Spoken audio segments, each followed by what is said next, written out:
This time on Cooper's Corner, we're headed back in time, way back to the ghost towns of Nevada City and Virginia City, nestled deep in the heart of Montana's Alder Gulch. Once booming gold rush settlements, these towns today are like stepping into a living postcard from the 1860s. We board a train and ride the rails to the ghost town of Virginia City to explore this once capital of Montana Territory from 1865 to 1875. So come along, and we invite you to like, comment, share, and subscribe. And hit that notification bell so you'll get notified each time we post a video on every Friday of the week. The Nevada City Depot was built in 1964, designed according to Great Northern Railroad standard plans. Charles Beauvais, drawing from childhood memories in Hugo, Minnesota, used a similar design for this structure, creating a meaningful link between his past and Nevada City's revival. This depot serves as one end of the Alder Gulch Shortline Railroad, a heritage railroad that connects Nevada City to Virginia City, roughly 1.5 miles apart.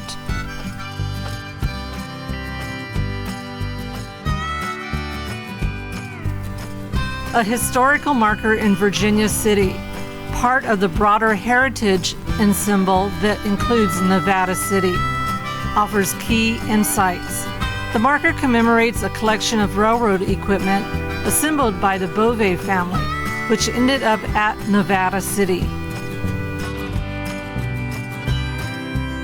One highlight of the collection is wooden sow-line cars, described as representative of the rolling stock used by major railroads such as the Northern Pacific, Great Northern, and Union Pacific during the 1880s as they expanded into Montana. These sow-line cars are acquired and relocated by Charles Beauvais, forming part of his broader effort to preserve Montana's railroad heritage. They reflect the pioneer-era rail construction, offering visitors a tangible connection to the state's early railroad expansion.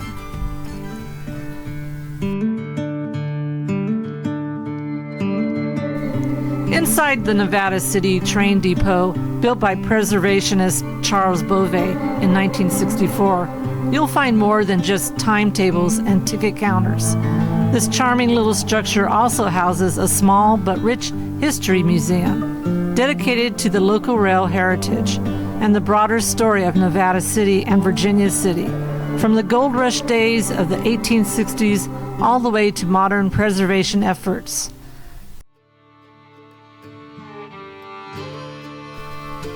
Let's talk about Nevada City, a town that came dangerously close to disappearing entirely. In the 1940s and 50s, history lovers Charles and Sue Beauvais stepped in to save what little was left of Nevada City. They didn't just preserve the town, they rebuilt it, relocating dozens of authentic frontier buildings from across Montana. Their vision transformed Nevada City into a living history museum, preserving a critical slice of the Old West. Then in 1997, the state of Montana took over stewardship. Today, under the care of the Montana Heritage Commission, Nevada City boasts 108 historic structures, with 14 original to this site. The rest carefully brought in from other historic communities to recreate the atmosphere of a bustling gold camp.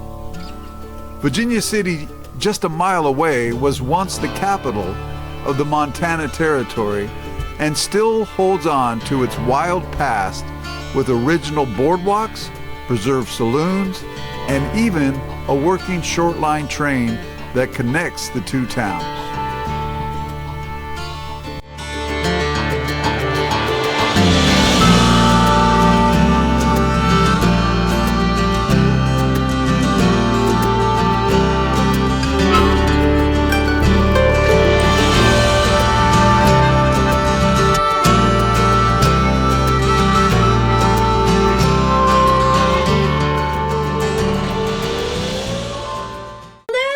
How you doing? Doing well. How are you? I'm doing good. Good. Tell me that sarsaparilla. Well, this one's not. This is McFuddy's pepper elixir, but this one's sarsaparilla. We also have root beer and huckleberry soda as well. Huckleberry soda. Well, not historically accurate, but accurate. Oh my goodness. I'll try a huckleberry soda. Fair. What do you want, Mama? I will say everything else you can find pretty much anywhere that sells these kind of sodas, except for the McFuddy's pepper elixir. I can't find it anywhere else. It was added in 1868, and it's very similar to Dr. Pepper, but it's made with table.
Nevada City, Montana, may be a restored ghost town, but is far from forgotten.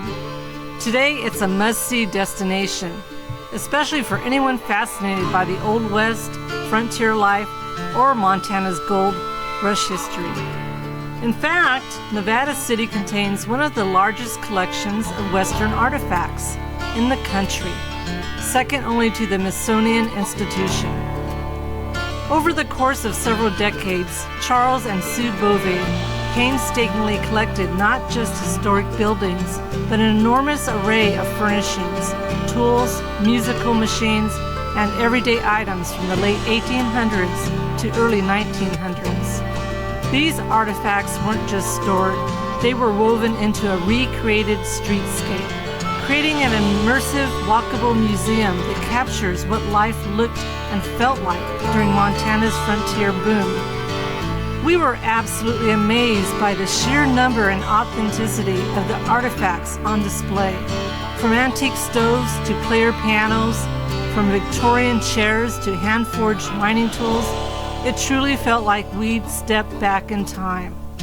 You can read about history in books, but here you actually walk through it.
Charles Bovary was born on May 1st, 1907 in Minneapolis, Minnesota, into the Bovary family associated with the Washburn Crosby Milling Company, later General Mills.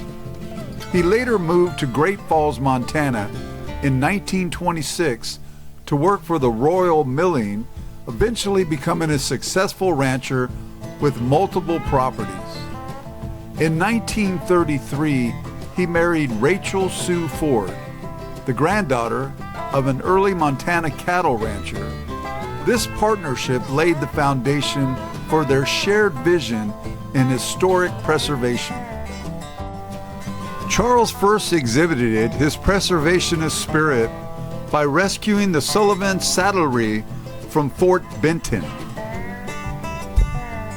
Prompted by his awareness of historical value and connections to the artist Charles Russell.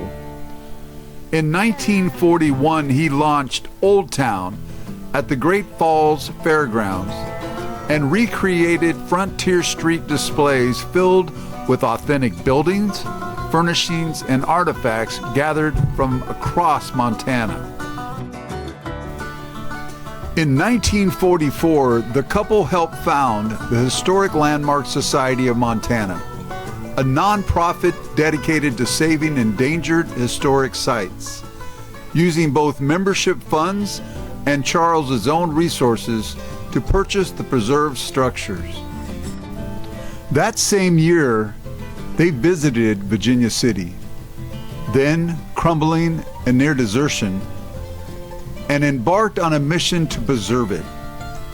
In 1946, Charles began purchasing and restoring buildings in Virginia City, rebuilding sites like the Wells Fargo office, barber shop, blacksmith shop, and more, establishing a functional, listenable, and walkable legacy. In 1959, when the fairgrounds needed space, the Boves moved Old Town buildings to nearby Nevada City, building it into a full living history town with added structures like hotels, saloons, a music hall, and the Heritage Railroad.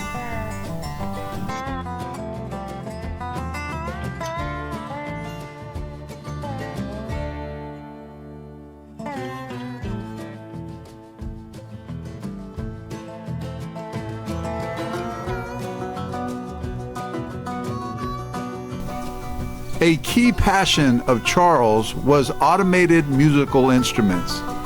His collections, players, pianos, band organs, violins, is now one of the largest in North America, housed in the Nevada City Music Hall.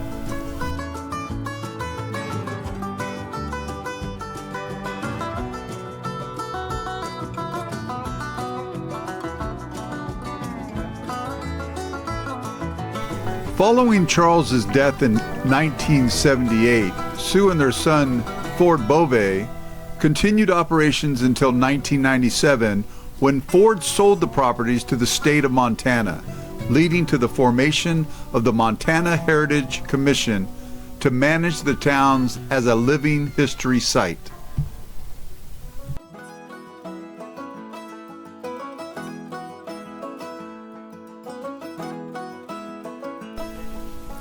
Life in an 1865 western frontier town, like those that sprang up in Montana during the gold rush, was gritty, resourceful, and often unpredictable.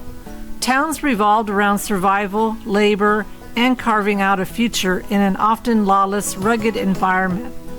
For men, in towns like Virginia City or Nevada City, Montana, men worked long, back-breaking days, panning or digging for gold. Those with land managed livestock, built fences, cut wood, and planted crops. Blacksmiths, carpenters, wheelwrights, and coopers kept tools, wagons and buildings functional. Merchants and shopkeepers ran general stores, saloons, or supply shops, often trading goods brought in via stagecoach or pack train. Homesteading women managed households, cooking over open fires, cleaning, sewing, and raising children. Many women ran boarding houses or took in laundry to earn a living. As towns stabilized, some women worked as teachers or midwives. Children helped with chores, feeding animals, hauling water, collecting firewood. If a school existed, they might attend part-time, depending on farm or mining needs. Despite the hardships, frontier folk found ways to relax and entertain themselves. The saloon was the hub of a social life. People played cards, drank whiskey, and told stories. Barn dances or community dances featured fiddlers singing and dancing late into the night. Some towns had makeshift theaters where traveling troupes performed plays or musical acts. Shooting contests and horse races were popular competitive pastimes among cowboys and miners. At home, families and friends shared stories and local news by lamplight. Reading newspapers, dime novels, and the Bible were common reading materials. People played fills, harmonicas, or pump organs if they could afford one. Most towns began without formal governments, especially during gold rushes. Management was often improvised at first. These were self-governed courts formed by miners to settle disputes over claims. Decisions were made democratically by jury or popular vote and enforced by fellow miners. In the lawless areas like 1860s Montana, vigilantes took justice into their own hands. They pursued and hanged known outlaws or corrupt officials when no legal system existed. Example of this was the Montana vigilantes in Virginia City, who famously hanged road agents and criminals in the early 1860s. Once a town matured, it would hire a marshal or sheriff, along with deputies to enforce law. Sometimes this meant cleaning up after vigilantes or fighting duels with outlaws. Civic-minded leaders might establish schools, churches, or fire brigades. Town meetings, often held in saloons or churches, decided rules like curfews, claim rights, or taxes. Life in 1865 frontier towns like Nevada City wasn't romantic. It was raw, dusty, dangerous, and demanding. But it was also full of spirit, ingenuity, and community. In the absence of modern comforts, people built their own fun, their own justice, and their own future, often with a revolver in one hand and a pickaxe in the other.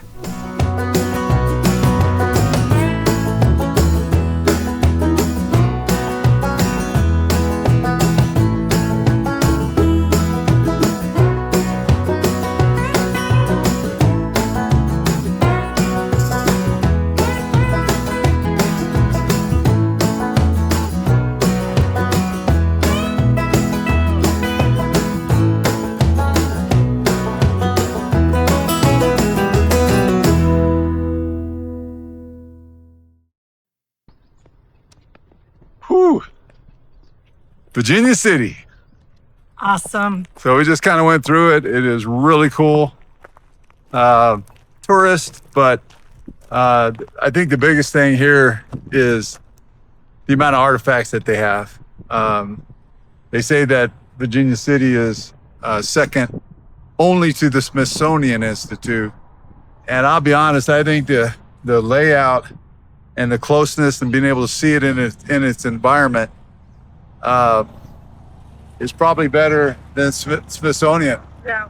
They have a wagon wheel blacksmith carriage building from the 1880s, something like that. And it is packed with carriages and artifacts that are just mind-blowing. So just beyond your but we're going to take the train rail next. We're going to go take the train to Virginia City.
In 1863, prospectors struck gold at Alder Gulch, one of the richest placer gold deposits in the Rocky Mountains. The discovery triggered a massive gold rush and a rapid creation of the boomtown Virginia City.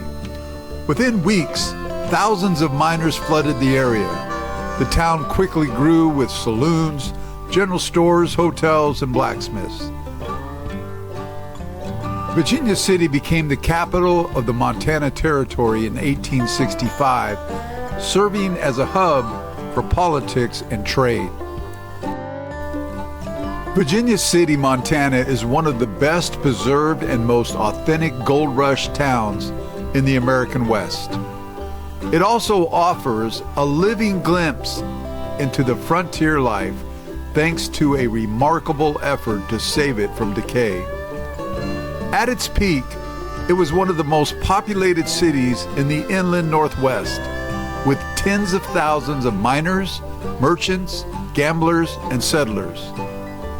After the gold boom declined, so did the town, turning a near ghost town by the early 20th century. Once again, the Bovee family came to the rescue.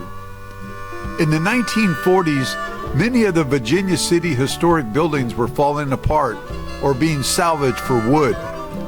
Charles and Sue Bovee stepped in, and just like in Nevada City, they began buying properties, stabilizing structures, and restoring buildings using original materials and period-appropriate furnishings. Their goal was not to modernize, but to preserve the town as it once was. By the 1950s and 1960s, Virginia City had become a living history museum with restored storefronts, boardwalks, and exhibits. The Bovees brought in interpreters, craftsmen, and performers to recreate the feel of the active 1860s mining town.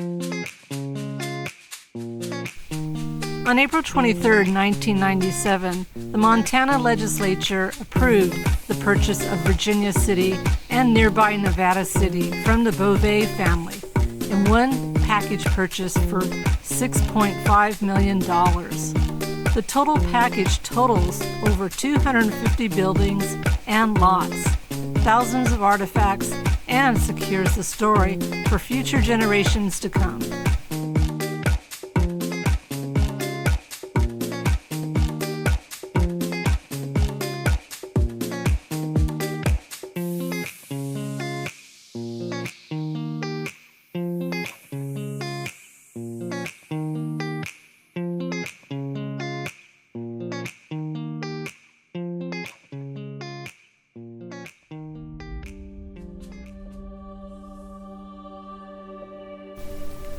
Nevada City, Virginia City, and Bannack are more than ghost towns. They are living echoes of Montana's frontier past. Each played a vital role in the gold rush era, shaping the culture, economy, and spirit of the American West. Their stories are woven together by courage, conflict, ambition, and survival. From their weathered buildings and dusty streets, we learn lessons of perseverance, justice, and the high cost of greed. These towns remind us of the strength and flaws of those who came before us. We owe it to them and to ourselves to carry forward their legacy with wisdom and humility. By preserving these historic gems, we ensure that future generations can walk these same paths. Feel the weight of history and draw inspiration from both the triumphs and mistakes of the past. In doing so, we honor their memory and build a stronger, more thoughtful future. History, after all, lives only if we keep it alive. Next time on Cooper's Corner on the Road, we continue our journey through Montana's ghost town as we head north to the quiet but hauntedly beautiful town of Elkhorn. Though small in size, Elkhorn is rich with history and mystery. Once a booming silver mining town, it holds stories of great fortunes, devastating loss, and a community forever shaped by the past. We'll walk the remains of the old stamp mill, explore the crumbling foundations of the ore processing plant, imagine the echoes of laborers who once filled these hills with life. But perhaps the most moving is our visit to Elkhorn Cemetery, where the headstones tell of the tragic diphtheria outbreak of 1889, which claimed the lives of many, especially children. We check out Lewis and Clark Caverns, Montana's first state park, featuring spectacular limestone caves filled with stunning stalactites, stalagmites, and breathtaking natural formations. A guided tour takes us deep underground to explore this hidden world carved by time. And if you're traveling through this part of Montana, it is a must-see stop along I-90. So don't miss next week's episode on Cooper's Corner on the Road.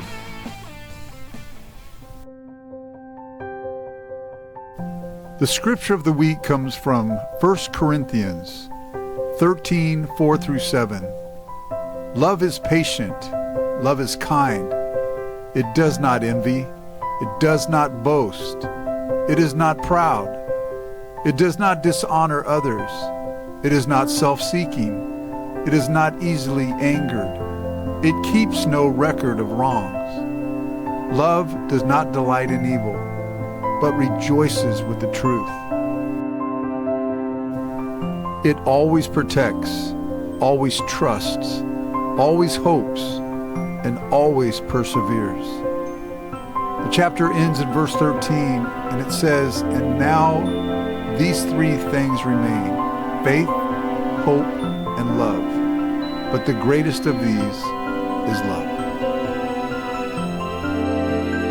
May God bless you and keep you this upcoming week. And may you this week put Christ at the center of everything that you do. And may you carry this week's scripture as you love others.